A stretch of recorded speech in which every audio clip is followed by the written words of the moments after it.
আজ আমরা এমন এক সত্তার কথা জানব যার নাম শুনলেই হৃদয় কেঁপে ওঠে। সে হল ইবলিস। একসময় সে ছিল ইবাদতকারী, কিন্তু অহংকার তাকে এমন জায়গায় নিয়ে গেল যেখানে চিরন্তন লাঞ্ছনা ও শাস্তি তার অপেক্ষায়।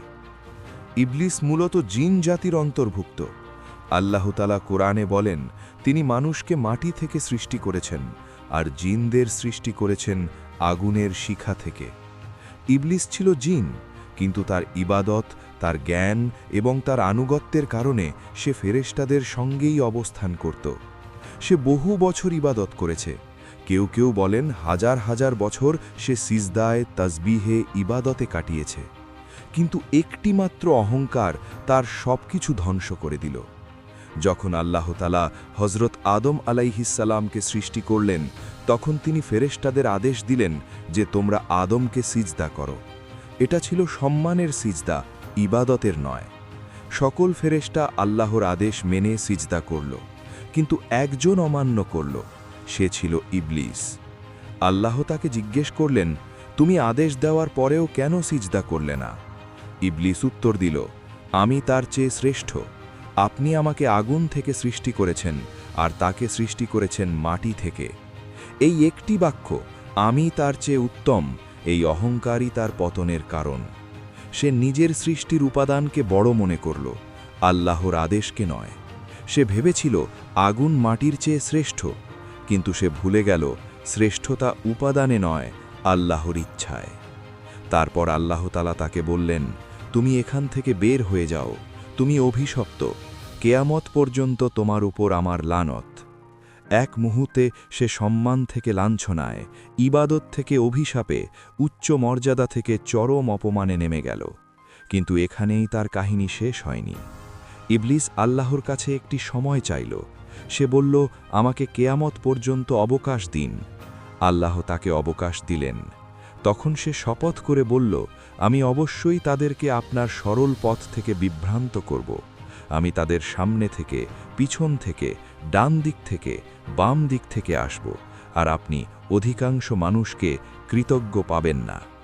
এই হলো শয়তানের ঘোষণা, সে মানুষের চিরশত্রু। দুনিয়াতে ইবলিসের কাজ হলো মানুষকে পাপের দিকে টেনে নেওয়া। সে সরাসরি বলে না পাপ করো, বরং ধীরে ধীরে ছোট থেকে বড় গুনাহের দিকে নিয়ে যায়। প্রথমে সন্দেহ সৃষ্টি করে, তারপর অলসতা আনে, তারপর ইবাদত থেকে দূরে সরিয়ে দেয়। কিন্তু মনে রাখতে হবে, ইবলিস কাউকে জোর করে না, সে শুধু প্রলোভন দেখায়। সিদ্ধান্ত মানুষ নিজেই নেয়। কেয়ামতের দিন যখন সব হিসাব নিকাশ শেষ হবে, তখন ইবলিস নিজেই তার অনুসারীদের উদ্দেশ্যে বলবে, আল্লাহ তোমাদেরকে সত্য প্রতিশ্রুতি দিয়েছিলেন, আর আমি দিয়েছিলাম মিথ্যা প্রতিশ্রুতি। আমার তো তোমাদের উপর কোনো ক্ষমতা ছিল না, শুধু আমি ডেকেছিলাম আর তোমরা সাড়া দিয়েছিলে। তাই আমাকে দোষ দিও না, নিজেদেরকেই দোষ দাও। কি ভয়ঙ্কর কথা! দুনিয়াতে যার কথা শুনে মানুষ পাপ করল, কেয়ামতের দিন সে নিজেই তাদের অস্বীকার করবে। এবার আসি তার চূড়ান্ত পরিণতির দিকে। কেয়ামতের দিন ইবলিস ও তার অনুসারীদের স্থান হবে জাহান্নাম। জাহান্নাম হল সেই ভয়াবহ আগুনের আবাস যা মানুষের কল্পনার বাইরে। সেখানে আগুন এত তীব্র যে দুনিয়ার আগুন তার তুলনায় কিছুই নয়। ইবলিস যে আগুন থেকে সৃষ্টি হয়েছিল, সেই আগুনই তার শাস্তির মাধ্যম হবে। সে ভেবেছিল আগুন তাকে শ্রেষ্ঠ করেছে, কিন্তু সেই আগুনই হবে তার চিরন্তন যন্ত্রণার কারণ। জাহান্নামে রয়েছে বহু স্তর, প্রত্যেক স্তরে শাস্তির ধরন ভিন্ন। কাফির ও আল্লাহ অবাধ্যদের জন্য সবচেয়ে কঠিন শাস্তি নির্ধারিত। ইবলিস সেখানে উপমানিত, লাঞ্ছিত অবস্থায় থাকবে। সে আর কখনো মুক্তি পাবে না। সেখানে মৃত্যু নেই। কেউ মরতে চাইবে, কিন্তু মরতে পারবে না। কেউ চিৎকার করবে, হে মালিক, তোমার রবকে বলো আমাদের শেষ করে দিতে, কিন্তু উত্তর আসবে, তোমরা এখানেই থাকবে। জাহান্নামের আগুন তাদের চামড়া পুড়িয়ে ফেলবে, আবার নতুন চামড়া তৈরি হবে, আবার শাস্তি চলবে। তৃষ্ণায় কাতর হয়ে তারা ফুটন্ত পানি চাইবে। তাদের দেয়া হবে ফুটন্ত পানি, যা অন্তর ছিন্ন ভিন্ন করে দেবে। ইবলিস, যে একসময় ইবাদতকারী ছিল, আজ সে চিরন্তন লাঞ্ছনার প্রতীক। এই কাহিনী আমাদের জন্য শিক্ষা। অহংকার মানুষকে ধ্বংস করে, ইবলিসের পাপ ছিল না হত্যা না চুরি, তার পাপ ছিল অহংকার। সে আল্লাহর আদেশের সামনে নিজের যুক্তি দাঁড় করিয়েছিল।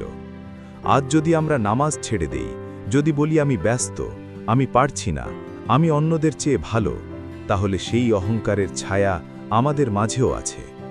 ইবলিস চায় আমরা গাফেল থাকি, সে চায় আমরা পাপকে ছোট মনে করি, সে চায় আমরা তওবা না করি। কিন্তু আল্লাহ তাআলা রহমতশীল, যতদিন জীবন আছে ততদিন তওবার দরজা খোলা। ইবলিস তওবা করেনি, সে ভুল স্বীকার করেনি, সে ক্ষমা চায়নি, বরং সে বিদ্রোহ বেছে নিয়েছে। এই কারণেই তার পরিণতি চিরন্তন জাহান্নাম। বন্ধু, ইবলিসের কাহিনী শুধু একটি গল্প নয়, এটি একটি সতর্ক বার্তা। যদি আমরা আল্লাহর আনুগত্য করি, অহংকার ছেড়ে দেই, তওবা করি, তাহলে আমরা তার ফাঁদ থেকে বাঁচতে পারব। আল্লাহ আমাদেরকে ইবলিসের কুমন্ত্রণা থেকে হেফাজত করুন, আমাদের হৃদয়কে অহংকার থেকে মুক্ত রাখুন এবং আমাদেরকে জাহান্নামের আগুন থেকে রক্ষা করুন। আমিন।